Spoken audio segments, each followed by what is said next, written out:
my people with me. Together we are going to a brand new home, far across the river. Can you hear freedom calling, calling me to answer? Gonna keep on keeping on. I can feel it in my bones. Hey, it's Reverend Mark Hughes. I am the Executive Director of the Vermont Racial Justice Alliance. And you've caught me at Juxtaposition again. This is August, what is it? What is it? I lose track. Somewhere around the 12th, August 12th. And we're back. Black August is what we're going to talk about. And First African Landing Day. Black August originated in California, the California penal system in the 1970s. I'm going to tell you a little bit about that today. Boy, there's so much to talk about. There's so much to cover today, and we won't get all through it.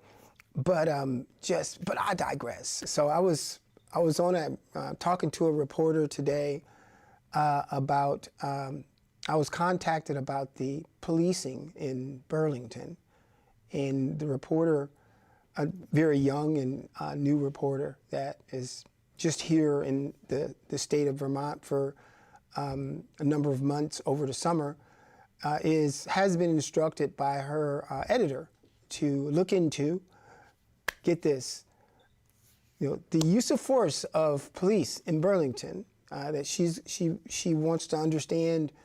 Wouldn't it be a good idea if we had, like maybe some anti-bias training or something like that for the city, for the Burlington Police Department, and I was, it's just there's so many different levels to have this conversation. But I was just kind of stupefied because I was thinking, well, we shouldn't have to do this again. We shouldn't have to go back through this conversation to move the needle to a public understanding that we're dealing with a systemic issue. There are always personal implications, but this is a systemic issue. And oh, by the way, we already did all the work 5 years ago here in the city of Burlington. And we've got receipts, stuff like resolutions and strategic plans, things like commitments to racism as a public health emergency. And so there's joint commission reports. There's CNA reports with 136 points to cover where law enforcement would need to adjust. And there's also a resolution that actually requires city members to do the work in addressing systemic racism and other forms of systemic oppression. Moreover, there is a citywide apparatus that was just approved by our legislature in May, the Racial Equity, Inclusion, and Belonging Office, which could be instrumental in creating the programmatic and the transformational and whole of city work that needs to happen, not just with the police department, but with the entire city of Burlington. Because we know from our work, because we haven't forgotten it either, from Act 54 in 2017, that all systems of state government are producing racially disparate and adverse outcomes. We just have to do something about it, and police are not exempt. So moreover, the thing about that thing is just understanding how there can be such an emphasis on police use of force when it comes to federal agencies and immigrants, but just a complete, I think, I don't know, best way to say it is just ignoring of what's happening here in the city of Burlington with the Burlington Police Department as it pertains to arresting, engaging with, and also using force against black folks. Moreover, the thing is that it sets an incredibly perilous precedent for us not to address this in the city. Her angle was, well, we're having to pay out millions of dollars in settlements. Well, you think? This is the consequences, because whenever we have a system that's oppressive, that hurts some people, at the end of the day, it ends up hurting all of us. And that also means there is a narrative that normalizes aggressive policing in this city. And many people are okay with it, as long as it makes them feel safe and it makes them feel like their businesses are secure. So that was my experience this afternoon. Yes, we had more of a conversation about systemic racism. So let's review. Okay, look at this slide. Systemic racism involves both the deep structures, the surface structures. If we can get this slide here, please. It includes the complex array of black anti-practices. Are we having some problems in the booth there? It looks like we're having some problems in the booth. We'll see if we can get you the slide later. I'll read it to you until then. I think we're having some problems. Here's what I'll do. Okay, we'll come back to that. It involves the deep structures and the surface structures of racial oppression, and it includes a complex array of anti-black practices. Thanks for that in the booth. And unjustly gained political, economic power of whites, and the continuing economic and other resource inequalities along racial lines, and the emotion-laden racist framing created by whites to maintain and rationalize their privilege and power.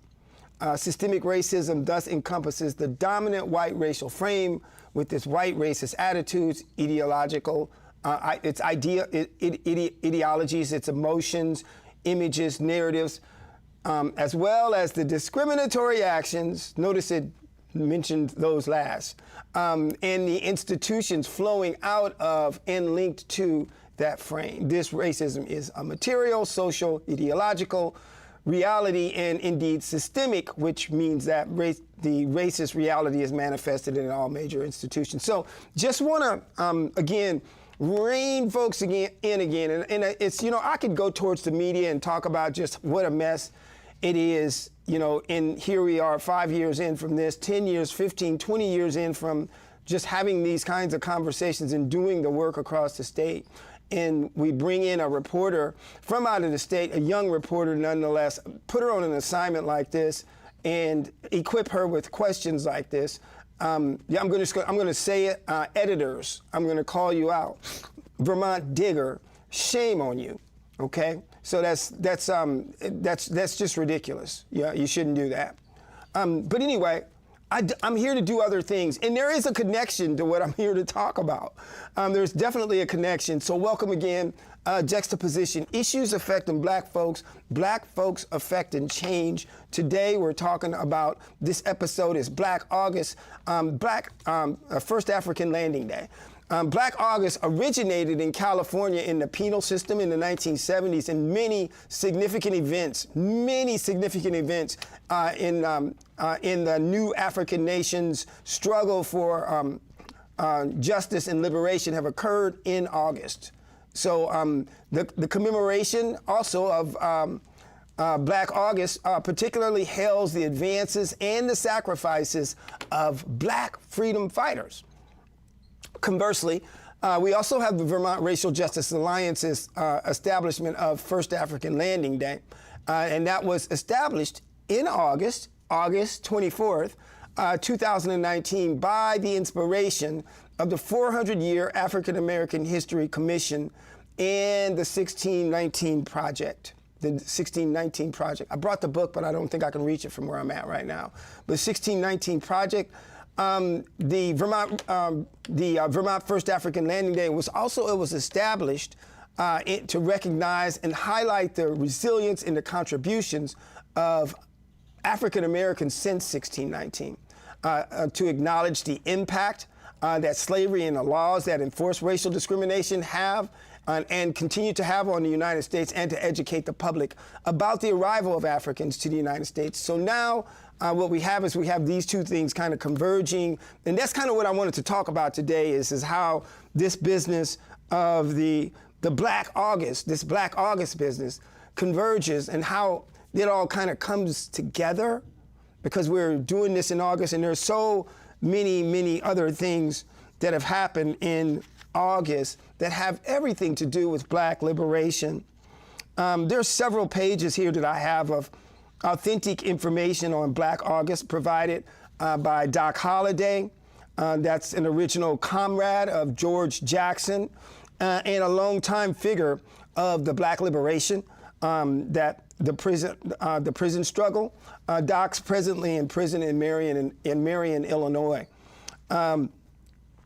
So the concept of the program, Black Liberation Movement, beginning with the courageous attempt by Jonathan Jackson to demand the freedom of political prisoners or prisoners of war, of which the Soledad brothers case brought to the center of attention. So on August 7th in 1970, Jonathan Jackson, William Christmas, James McLean, and Rochelle McGee were gunned down at the Marion County Courthouse in that attempt for freedom. So I'm not going to go through all of these details, but what I will do for you is I will post a link to this up on our website, and you can get a chance to take a look at it. But the struggle, obviously was being waged in the midst. And if you recall, the late 1970s, we know that probably about 4 years before that, the United States was literally burning at the death of Martin Luther King. We know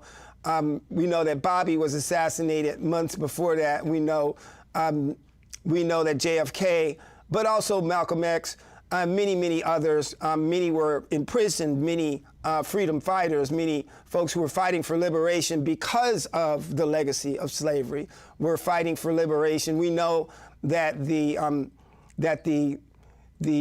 pendulum had swung again on justice. We know that starting in somewhere around maybe 1954, where maybe 1955, Brown versus the Board of Education and Emmett Till would begin with the help of Thurgood Marshall and on the shoulders of many Black liberators who came before. But we know that for the first and only time in history, we would have a Supreme Court that would go beyond the status quo of conservatism and Plessy versus Ferguson, that is to say separate but equal, but move towards closer a democracy for all, which created the Civil Rights Act of 1964, you remember, the Voting Rights Act of 1965, as well as the Housing Act of 1968. We know that all of these things were made possible through the fight for Black liberation. And upon those shoulders, we also know and understand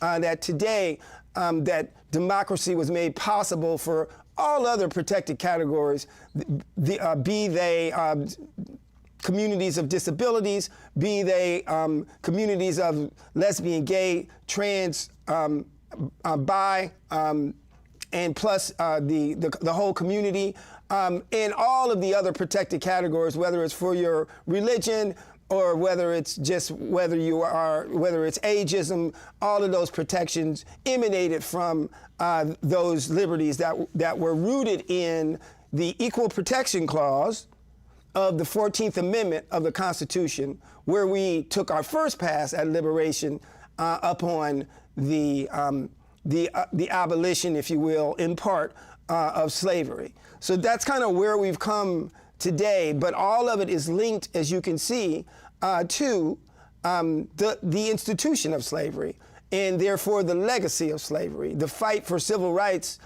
in the 1950s and the 1960s, as well as in the early 1970s, were for the liberation of Black folks connected to the legacy of slavery, because these were the descendants of slavery, and that remains true today. We also know that today that those same liberties that we talked about in the aforementioned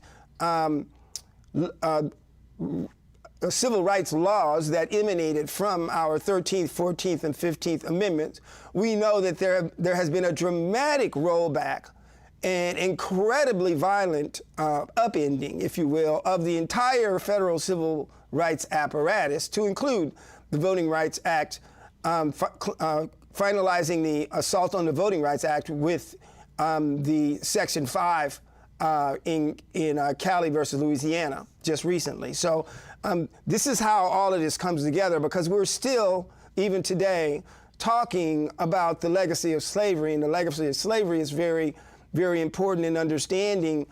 What is very important in understanding the legacy of slavery is understanding the history of black folks in this continent, on this continent, through an English colonial lens, which would become the United States of America. Hence, 1619.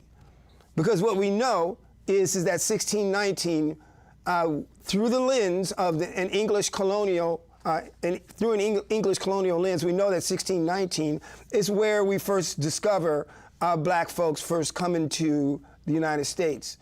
I want to just backtrack a little bit. Let's take a look at some of these origins. I don't know, did we get connectivity in the booth for our slide deck? Doesn't look like we're having. So I'll just go through a couple of them and we'll come back. So we do have prison abolition, free call for prisoners. So it was initiated by some incarcerated folks, as I said, in the 1970s, commemorating the Jackson brothers. So August 1st is Emancipation Day. Some of the key dates, we know that there was a prison rebellion in Attica on August 10th. We know that the 7th and the 21st carry the deaths of Jonathan P. Jackson and George Jackson in 71. We know that August 14th, there is the Cayman ceremony in Boise. There's the lynching of Emmett Till also happened in August. That was August the 28th. The uprising in Watts happened on August 11th through 16th. That's 1965. Of course, Nat Turner's uprising, yeah, I'm going to go there. Nat Turner's uprising came August the 21st through the 23rd in 1831, again in August. And so there's a lot. I'm not going to unpack all of it, but there's a lot to talk about with the Black August movement, and also this really has historically just been a month of resistance, a month of revolution, and a month of liberation, Black August. So where that takes us in the work that we're doing today is yes, First African Landing Day, it was instituted in August. First African Landing Day was instituted August the 24th. I'm just going through some notes here. I've got a little press release I want to share with you. But I don't think I'll do the press release. What I'll do is I'll just share with you. So this is an annual commemoration. The reason why I wanted to make you aware of it is that this is upcoming. It's coming up. So a couple things I want to make you aware of. Number one of the things that's important to understand in the work that we're doing is that it's really easy because of, and by the definition of systemic racism, it's super easy for it to be erased or necessarily appropriated. And what do I mean by that? Is because we're talking about culture, and I just want to back up and I'm going to take a minute. Yeah, that's what I'll do. I'll take a minute to explain where First African Landing came from. Because what I realized in 2019, and this is a Vermont Racial Justice Alliance initiative, is that is one of the assaults on black advancement, on black prosperity, on black success. Is, you know, when we're thinking about systemic racism, one of the products is this natural propensity, and it's intrinsic and it's ingrained in society is to either appropriate, that is to profit from, hello music industry, the list goes on, or to just, if non-profitable or if seemingly dangerous, simply erase the culture. And the flip side of that is culture is really good.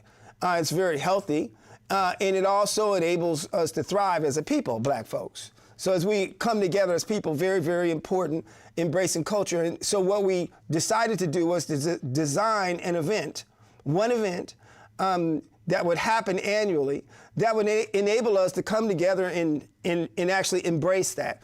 And again, when systems fail for any group of folks, they fail for all groups ultimately. So the multiracial democracy that was necessary after Reconstruction, let me say it another way, was the same multiracial democracy that was necessary during the Civil Rights Movement.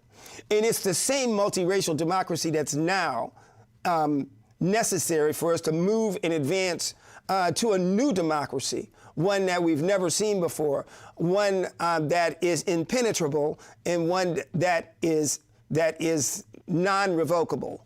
Not like the previous one, but it will take a multiracial democracy for us to do that. Why are we going to multiracial democracy? This is not an observation or a commemoration to divide. This is a unifying commemoration. It is for all people. It just centers black folks. So this is the 22nd of August. It is at Intervale, and it is upcoming. So those of you who are listening,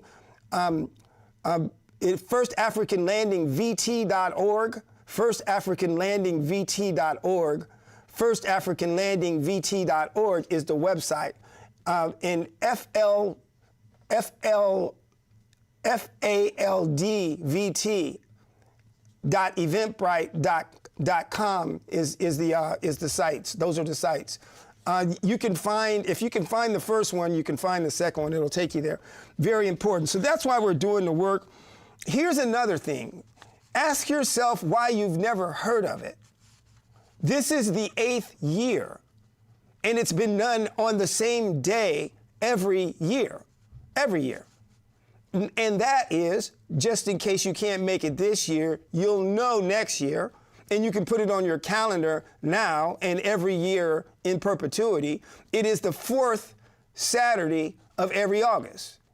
The 4th one. Why? The governor proclaimed it as such in 2019. Now, why did you not know that? And what I would do is I'd refer you back to how I opened the program with these, with the inquiry from the reporter, and also just the substance and the nature and the definition of systemic racism. If somebody doesn't want you to know something, they will bury it. And that's exactly what has happened to this. I bet you know about A-Dog Day. So this is an annual commemoration. It's taking place on August 22nd. It's from 12 to 5. And there's going to be food, music, dancing, speakers, exhibits, drumming, a youth hangout area. Everybody's welcome. And the theme this year is Press On. It's inspired by an Andinkra symbol that is called Owo Foro Adobe, a timeless call to steadfastness, prudence, diligence, and courage to accomplish the impossible. Our nation celebrates its 250th anniversary. We're reminded that the American promise has always been unfinished. For more than 16 generations, American descendants of slavery have continuously pushed this nation closer and closer to the ideals it has proclaimed, but has far too often failed to fulfill. Today, we see the pendulum of truth and justice swinging away from progress, forged through the sacrifice, courage, and blood of those whose shoulders upon we stand. Now, in a time when civil rights are being weakened and weaponized, the challenge, once again, is calling us, and that is history has called our generation again to this very sacred work. So First African Landing Day, what we're doing this year is we're embracing the challenges that's set before us. So though many folks, they see uncertainty, many folks feeling hopelessness, many folks feeling despair, we're facing this feeling a sense of responsibility. See, we gotta do this again. Once again, we need to reconstruct what has been lost and become the architects of a new America. An America worthy of our ancestors' sacrifice and our children's future. See, this is the same hope our ancestors carried more than 407 years ago. And this is when they first arrived to the shores of this place in this experiment that we call the United States of America. So the theme this year with First African Landing Day is really simple: press on. So First African Landing Day, it's an annual cultural empowerment commemoration. It was established to recognize and highlight the resilience and the contributions of African Americans since 1619, to acknowledge the impact that slavery and the laws that enforced racial discrimination and continue to enforce racial discrimination have had and continue to have on the United States, and to educate the public about the arrival of the Africans to the United States on August 24th, 2019. Governor Scott proclaimed that the fourth Saturday of August shall, quote, henceforth be recognized and commemorated as First African Landing Day in Vermont. The 1619 traveling exhibit will go on display, or is on display, at the Richard Kemp Center as we speak. So what we do in conjunction with this work that we do every year is at what was then Point Comfort, where the ship, which was called the White Lion, landed in 1619 on the 20th of August. The 20th of August in 1619, a ship called the White Lion landed at what was then Point Comfort, which is modern-day Hampton, Virginia. And the recorder, the secretary, who was the Company of Virginia's secretary, John Rolfe, R-O-L-F-E, recorded, and it is documented, that some, quote, 20 and odd Negroes got off the ship and they were traded at that point for articles. And that is what is documented. So that First African Landing Day, that 1619 traveling exhibit, there are 6 7-foot panels, 6 or 7-foot panels that are dispersed throughout the Richard Kemp Center.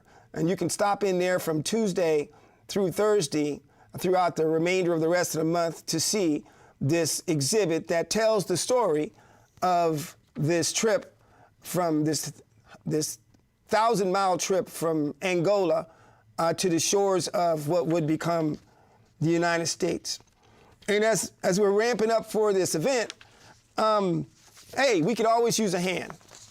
So if you go out and you take a look at the website, that's firstafricanlandingvt.org, firstafricanlandingvt.org. If you go out and take a look, you can see ways that you can sign up to volunteer. This upcoming Saturday, we will bring together many of our volunteers on Saturday at the Richard Kemp Center at 12 p.m. in the afternoon. We'll have coffee, bagels, show up. We'll have conversation for those who want to engage. So this is what's coming up. I want to remind you here's a brief reminder on Raise Up Justice, is that Raise Up Justice meets also next Thursday. Raise Up Justice is a multiracial, gender-neutral, intergenerational, interfaith, multi-abled politically non-affiliated, moral fusion civil rights movement that's focusing on truth and justice and centering the legacy of slavery. We're grounded in the Golden Rule, and we're focused on civil rights. We're oriented towards human rights, and we're based on nonviolence and directed towards the beloved community. You see, truth and justice are at the heart of this new America that I told you about. This is the America that we're constructing in the wake of what is falling all around us. This must start with our ability to come together and form a multiracial democracy. This will require us to tell the truth about the history of this nation, to acknowledge and repair the harm, and to move together towards hope. We're going to need to shield ourselves as we mitigate the harm caused by the existing systems as we architect a new America together.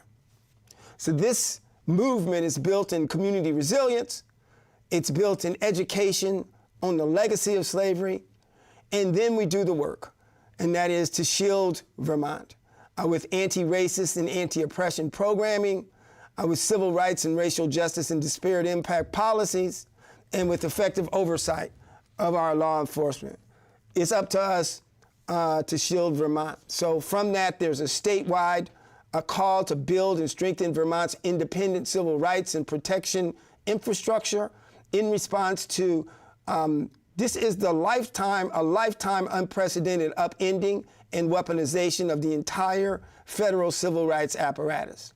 Shield Vermont is the ongoing work of calling on our government and also our institutions to deliver consistent anti-racist and anti-oppression programming, civil rights, racial justice, and disparate impact policies and effective law enforcement oversight. So that's what's going on in the work that we're doing.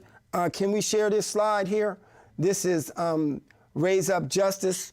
If we're able to share that slide, we're not able to share that slide. We're having some ins and outs. We'll take it to a wrap. Do want to thank you for joining us tonight. We got to skedaddle. The thing here, the work that we're doing is totally connected. It's all connected, what we know and what we understand here as we're acknowledging and commemorating Black August is that there was a day in August, the 20th of August, that there was a ship called the White Lion that landed on a place called Point Comfort in 1619, 407 years ago. And from that enslavement of that time, these folks who were blacksmiths and irrigationists and agriculturalists, from the time of that enslavement, at every single turn in American history, we have seen the contribution, we've seen the impact, we have seen the power, and we have seen the architecture of Black folks in the United States. And every turn in our history where democracy has become in question, despite the fact that our founding fathers did not build this nation on a true democracy, we have been the architects that has incrementally moved us in that direction every single turn along the way, and we'll be at the center of the architecting of what will be a new America in the aftermath of what is falling around us today. This has been Juxtaposition. Thank you for joining us tonight. Issues affecting Black folks affecting change. Good night. My people with me, together we are going to a brand new home, far across the river. Can you hear freedom calling me to answer? Gonna keep on keeping on. I can feel it